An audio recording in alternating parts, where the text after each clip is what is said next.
our golden rule around fixing your interest rate, regardless of, I suppose, what's going on in the markets, is you need to be doing it first and foremost because you want the certainty of repayment. That needs to be your starting point. And if you save some bucks along the way, then great.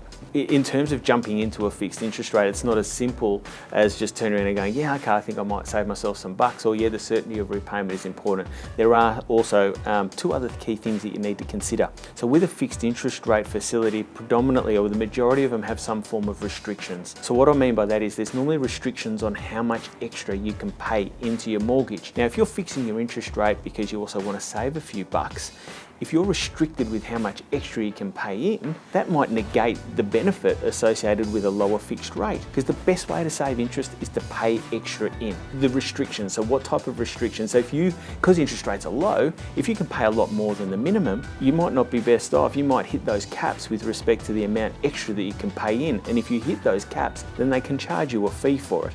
So the first thing you need to think about is, okay, what's my repayment going to be on the fixed rate, and what's my maximum? And am I going to go over the cap and be penalised? So that's the first thing you need to think about. The other thing you need to think about is that with fixed interest rates, that extra money that you're paying into the loan facility, more often than not, lenders will have restrictions with respect to you being able to grab it back out. So even if you've got a redraw facility on your loan, if you pay an extra $5,000 in on a fixed rate loan facility, a lot of lenders will not let you grab that back out. So you need to sit there and think over that fixed rate period, not only how much extra can I pay in, but is there a chance or a likelihood that I'm going to need to grab it back out? And if they are two things that you sit there and go, oh yeah, no, okay, so that's tick for me, that's tick for me, they're things that I need to think about, then what you need to think about is there an alternative way in which you can reduce the amount of interest that you have to pay while still having a fixed interest rate? I encourage you to have a chat to our credit advisors and to call our office, because one of the unique offerings that we have as a lender is our Finance Path Premium fixed rate loan.